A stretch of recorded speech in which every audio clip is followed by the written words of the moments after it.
here's another video from Nerd Cheek. Welcome back. This is the new Echo Dot. So we're doing an Echo Dot unboxing. It's a really awesome thing. So this is it. You get it like this.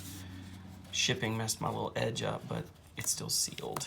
Let's do this. Let's get it open and show you what's in the box. First thing is this beautiful brand new Echo Dot Generation or Series 3. Look at that thing. Wow, guys. Folks, that is all speaker. I'll show you what it's like to power it up later, but it's wrapped as they do right here. Beautiful.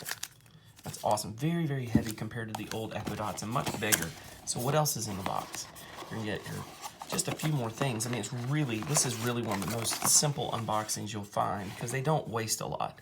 There's the Echo Dot paper, and it's got this. It tells you about everything to it. How you use it with the Alexa app. So easy to set these up. Remember, when you get it, you order this from Amazon, the one thing you want to do is make sure it's attached to your account. So that's the first thing. Make sure this is attached to your account, unless you're sending it as a gift for someone that's not in your household. Because if it's attached to your account, you're going to plug it in, and when I do the setup video, you're going to see it automatically finds your Wi-Fi, it does everything for you, and it's so easy. Okay, here's some Echo Dot things you can try.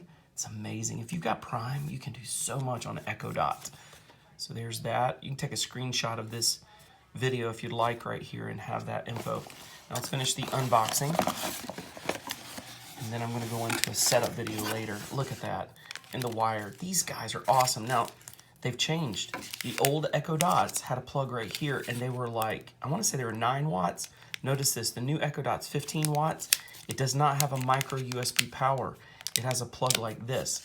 So know that up front. If you lose this, you're gonna have to buy a new one. It's 15 watts. And make sure you don't miss swap these. The new Fire tablets even have a higher wattage on their plug, so it's a different plug. And you need to know that all the devices are different now. Don't interchange them. What original days, the old tablets, the Kindles or whatever Fires, and the old Echo Dots, you could pretty much interchange all of them and charge them and use them all together. This you cannot. It's a specialized adapter. But that is what's in the box. So folks, that's everything in the box. Go enjoy Echo Dot Series 3.